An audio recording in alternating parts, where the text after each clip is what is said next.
So my co-host today is Rav Singh. He is the mover and shaker of the community initiative, A Little History of the Sikhs, which brings alive for me and you Sikh history in the streets and museums of London and in the rest of Europe. And I met Ranveer, or Rav as he is popularly called, earlier this year, and I was fascinated with the stories that he shared. It is my pleasure to introduce you to him. Welcome to the show, Ranveer. Please tell us a little bit about yourself and how you thought of starting A Little History of the Sikhs and what keeps you going. Oh, thank you. Thank you for that kind introduction. It really does feel surreal to be under the banner of the Sikh Foundation International. I've been a follower and a fan for most of my adult life. The story of A Little History of the Sikhs is actually a personal journey. It's of being a Sikh, but also being a Londoner through and through.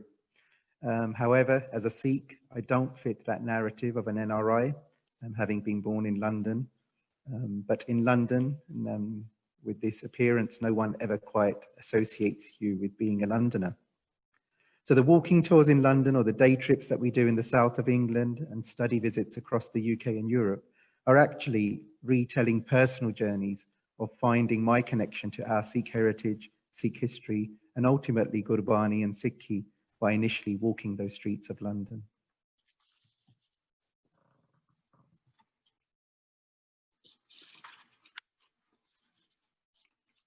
Back to you, Ben. So if I go, should we go to the next? Yeah. So this is amazing, Rav. Let's get the show on the road. Yep, brilliant. So as I said, I'm a London-born Sikh and always lived, worked, and relaxed in London for all of my life. So with that brief, just a short video about the highlights of London streets.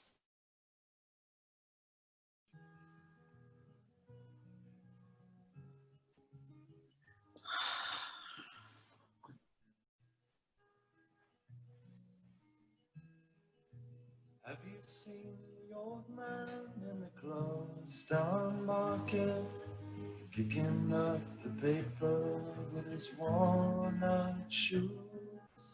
In his eyes you see no pride, and helplessly at his side, yesterday's paper telling yesterday's news. So how can you tell me you're lonely and say for you that the sun don't shine? Let me take you by the hand and lead you through the streets of London, show you something to make you change your mind.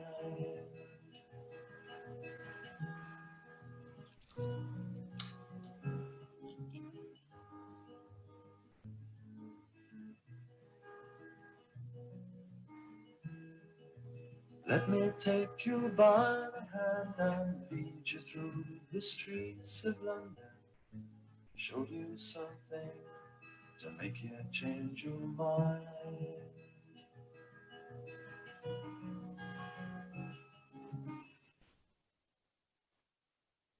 Welcome to the streets of London. So this is a governance map of London and shows you the historic city of London here in the centre. The city of London is surrounded by 32 boroughs that make up the whole of London, Greater London. And as that song detailed from Ralph McTell, the streets of London contain a wealth of stories, many of which can help you to change your perspective. In the west of London, we have the most famous part of London associated with Punjabi communities around the world. We have Heathrow Airport here, but very close by is the famous little town of Southall or Southall in the London Borough of Ealing. So that's in the west of London, which most communities associate with Sikhs in London. So I live in the east of London, over in this part, and in a borough called Redbridge. And we have a little part of Punjab here as well, but we call it Little Lahore down in the south of the borough near Ilford. It's called Little Lahore. And today's tour is going to take us through the centre of London here. Now, as I say on most of my tours, it's all about bringing the past alive, because we believe that the past is always alive if it is remembered, and knowledge has life and power as long as it is saved from human forgetfulness. Just moving on to our next one. So as I said, the tour is going to take place virtually today now through these boroughs in London. We're going to start in the west at Kensington and Chelsea. And close by to that borough is the famous Big Ben in London, in the city of Westminster. We'll go across the centre to the east of the city, where we have Tower Bridge around here, on the border with Tower Hamlets. And through that journey, we'll explore these museums. So we'll be visiting the Victoria and Albert Museum. We'll move across to the Museum of London, go to the Tower of London, and also pass by the Natural History Museum, and then end over at the Museum of London. So with that overview, we'll get started with our tour. So this is the original old building associated with the Victoria and Albert Museum in South Kensington. Now, the origins of this museum lie with the Great Exhibition of 1851, where Henry Cole, the museum's first director, planned this exhibition with Prince Albert, who was Queen Victoria's husband. Now, at the end of that exhibition, Henry Cole purchased many of the exhibits and started to form the first collections. Now, by 1855, those collections were housed here in this Brompton Park house, and this was extended to include refreshment rooms across the ground floor here. So you'll see those refreshment rooms all across the bottom, and then the collections were housed above. And on the 22nd of June in 1857, this was renamed the South Kensington Museum, and that opening ceremony was conducted by Queen Victoria. Now, by 17th of May, 1899, so we're looking about 42 years on, Queen Victoria was back, and she laid the foundation for this new extension called the Aston Webb Building. Now, this occasion in 1899 was her last official public appearance, and it was announced on that day that the museum again was going to be renamed, but this time as the Victoria and Albert Museum. Now, if you look at the museum today, if we take a look at the museum today, it actually is very, very large. Here's that original building I showed you, the Brompton Park house. And then this extension was put on, and it's 12,000 square meters of space here, the Aston Webb Building extension, just circled in red here. And around here, at the front of the galleries, we find the Sikh Kingdom Gallery. So when you come in through the main entrance and turn left, you end up in the Sikh Kingdom Gallery. And it's there, which we're going to look at some of the items housed there now. So as we go here, you'll find this item, which is one of the museum's most prized items, and it's the throne of Maharaja Ranjit Singh, described as the Golden Throne. Now, this throne is made of wood, but engraved in gold, and was crafted by a goldsmith by the name of Hafiz Muhammad Multani, sometime between 1820 and 1830. So it's during the height of the Sikh Empire, that period. Now, as you can see, it comprises of two lotus petal-shaped octagonal designs, and both elements having lotus flowers and these octagonal shapes are reflective of Mughal furniture. Now, in Europe, the royal furniture that we have is usually very simply gilded, and it creates the effect of gold without incurring that cost. However, this throne from the court of Lahore is covered in thick sheet gold and is heavily ornamented. Now, the throne was first displayed with other treasures at that exhibition I told you about earlier, the Great Exhibition of 1851, after it was taken by the British in 1849 on the annexation of the Punjab following the Second Anglo-Sikh War.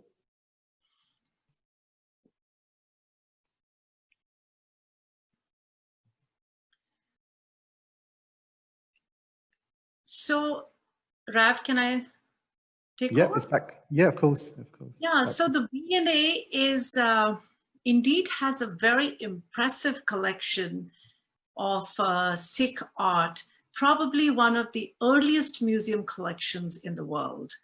And it is this collection that formed the core of the multimedia and hugely successful exhibit, The Arts of the Sikh Kingdoms, which was on in 1999. And when I was working on our book, The Sikh Art from the Kapani collection, it is then that I got a full appreciation of what it takes to put up a show like this one. And all the work, the networking, the contacts, meeting the people, raising the funds, doing the marketing, so much work goes into it. And for this show, it all started with Dr. Kapani, who is the founding chairman of the Sikh Foundation. And he contacted Susan Strong, who is the curator of the Victoria and Albert Museum, in early 1992, to see if it was possible for the paintings, the Sikh paintings, which had been catalogued and published by W.G. Archer in his book, if those paintings could travel to San Francisco for the first ever exhibit on Sikh arts at the Asian Art Museum. Now, that was not possible for whatever reasons for the museum. It was too short a time. But what resulted from this relationship is best explained in Susan Strong's own words, which is published in our book, The Sikh Art from the Kapani collection. And I'd like to share a small excerpt from that with you. I quote, "In the months that followed, the proposal evolved into something larger and much more ambitious. Narinder looked ahead to 1999 and the 300th anniversary of the Khalsa. Perhaps we could do an exhibition to mark this instead. And 5 years later, the Arts of the Sikh Kingdom was opened at the V&A, unquote." This exhibit was a blockbuster show. It had over 500,000 people visit it across 3 cities. There was London, San Francisco, and Toronto. But the most important thing for me was that it inspired the Sikh youth, who for the first time were introduced to their arts and heritage in this unique manner. And this throne that you just showed today, Rav, was a highlight of that exhibit. And Rav, did you get to attend the exhibition when it was, or how old were you then? Yes, so 1999 was interesting because that was the last year of my degree. And I studied actually at Imperial College London, which is opposite the V&A, and is actually where Dr. Kapani did his first set of postgraduate studies after he arrived from India. I didn't know that at the time. I just knew that there was an exhibition on Sikhi opposite our university. And they approached our little Sikh society and they said, we need some help with volunteering. And so I used to sit at the front of the museum and just guide people as they came off the coaches, especially the Sikh groups that used to come from all over the UK. And my simple job really in Punjabi and English was just to guide them to the toilets. Gents on the right, ladies on the left. Hanji Penji, Kabbe passe do, and Hanji Sajje passe do. That's all I did for about 6 weeks with my books. So it was a good time. That was your introduction too then, I think. So you were one of those youth that I talked about who were inspired by this exhibit. Definitely. And I believe that there are other versions of this throne as well. Yes. Do you know those, Rav? And are they in London or where are they? Yeah, so we have replicas of this throne. So we have a wooden replica that's also held in the collections by the V&A. And I believe there's a second wooden replica, which is in a private collection. And after our tour earlier today, people have been sending me other replicas and other chairs and thrones across Lahore and other parts in India, all associated with Ranjit Singh. So, but for me, you know, this throne is a beautiful piece. It is part of the tours that we do in London for visitors who are first-time visitors to the V&A, and they are mesmerized by it. But when this object goes on tour, as you mentioned, it will go to San Francisco, it does go to Toronto and other cities. What's interesting is what they put in its place. Now, if we have a look at the next picture, which I'll just bring up on screen, and I'll just pin my video again. So if we have a look at this picture here, so this is a picture of Maharaja Ranjit Singh.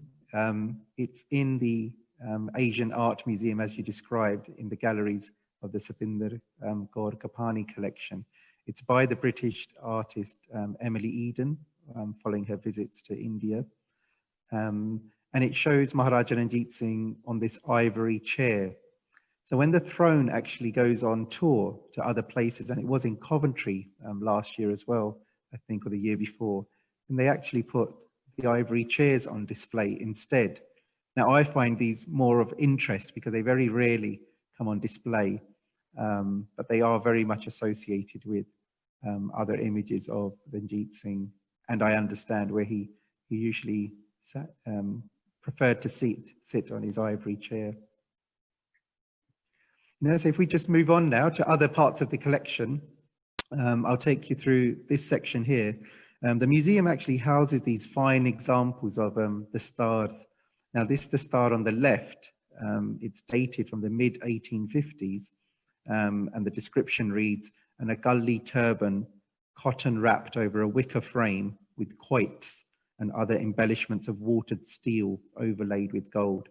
Now, this version on the left is usually on display, but interestingly, they also have another fine example of a dastar, this second dastar on the right, a tall conical turban made of black cotton over a cane base, which is attached to a vertical spike and scimitar-shaped horns here. These horns and these 9 quoits around this structure, ring-shaped, sharp-edged steel weapons of various sizes. Now, the museum describes these turbans of being associated with Sikhs, known as Agallis, and members of this sect are also known as Nihangs, from the Persian word meaning crocodile, and Nihang and crocodile signify qualities of ferocity and fearlessness, and they describe the Agallis as being an order of armed fighters amongst baptized Sikhs.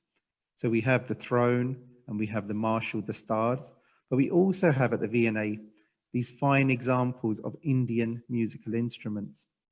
And this is an example of a Athos from 1882 from the collection of Carl Engel.